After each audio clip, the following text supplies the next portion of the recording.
سورۃ العادیات بسم اللہ الرحمن الرحیم والعادیات ضبحا فالموریات قدحا فالمغیرات صبحا فاثرن به نقعا فوسطن به جمعا۔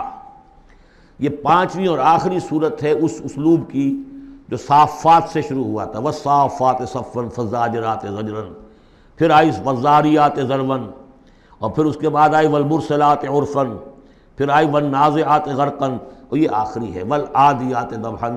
اور ان قسموں کے بارے میں بھی اجماع ہے، ان کے معنی میں کوئی اختلاف نہیں ہے۔ وہ گھوڑے کے جو دوڑتے ہیں ہانپتے ہوئے، قسم ہے ان گھوڑوں کی، یا گواہ ہیں وہ گھوڑے جو دوڑتے ہیں ہانپتے ہوئے۔ فالموریات قدحا، پھر وہ اپنے سموں سے چنگاریاں نکال رہے ہوتے ہیں، جب وہ کسی پتھر کے ساتھ ٹکراتے ہیں تو چنگاری نکلتی ہے۔ فالموریات قدحا فالمغیرات صبحا، اور پھر وہ الصبح in the small hours of the morning جا کر غارت گری کرتے ہیں۔ یہ عربوں کا جو کلچر تھا، ان کی جو تہذیب تھی، لوٹ مار، اور لوٹ مار کے لیے ان کا وقت مقرر تھا small hours of the morning, جبکہ بہت سکون سے لوگ سوئے ہوئے ہیں، ٹھنڈی ٹھنڈی ہوا چل رہی ہوتی ہے، بہت ہی مریض کو ساری رات بھی اگر نیند نہ آئی ہو تو اس وقت آ جاتی ہے، وہ وقت ایسا ہوتا ہے۔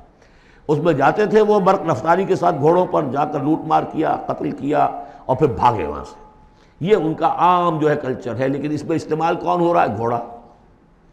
اچھا، یہ گھوڑا جو ہے پھر ان کی جنگوں میں بھی استعمال ہوتا تھا، جبکہ آمنے سامنے جنگیں ہیں، وہ جنگوں کے اندر جاتا تھا، حالانکہ اس کی تو کسی سے لڑائی نہیں ہے، وہ صرف اپنے مالک کی وفاداری کر رہا ہے، جو اسے کچھ کھلا دیتا ہے، کوئی دانہ ڈالتا ہے، کوئی کبھی اس کے جو ہے وہ مالش کر دیتا ہے، اس کا اتنا وفادار ہے کہ فرمایا فالمغیرات صبحا فاثرن به نقعا، اور پھر جا کر وہ گرد اٹھاتا ہوا دوڑ کر جاتا ہے، فوسطن به جمعا، اور جمعیت کے اندر گھس جاتا ہے۔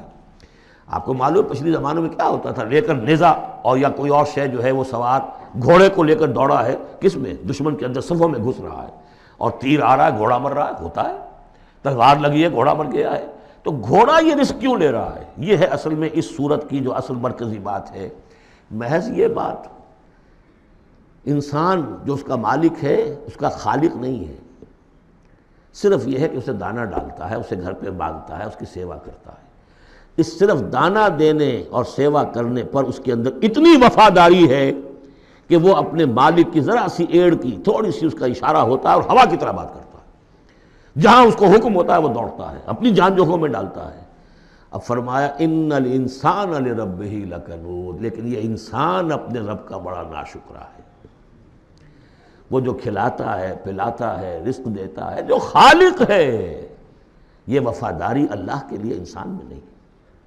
کتے کی وفاداریاں دیکھو، گھوڑوں کی وفاداریاں دیکھو، ان میں کتنی وفاداری ہوتی ہے۔ والعادیات ضبحا فالموریات قدحا فالمغیرات صبحا فاثرن به نقعا فوسطن به جمعا ان الانسان لربہ لکنود۔ کنٹراسٹ، ایک اس کا طرز عمل ہے، ایک اس انسان کا طرز عمل ہے۔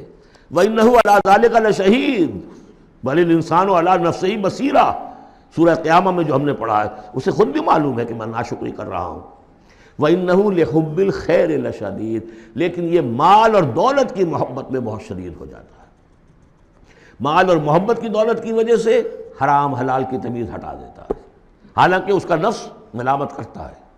لا اقسم بیوم القیامہ ولا اقسم بالنفس اللوامہ، وہ اللہ تعالیٰ کی نشانیوں میں سے ایک نشانی ہے انسان کے اپنے اندر۔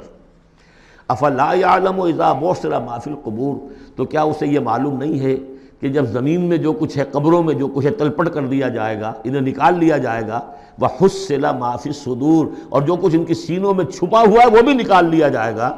ان ربہم بہم یومئذ لخبیر، یقیناً اس دن ان کا رب ان سے پوری ان کی باتیں جو ہیں ان سے باخبر ہوگا، ان کی خبر لے لے گا اور ان سے حساب کتاب لے لے گا۔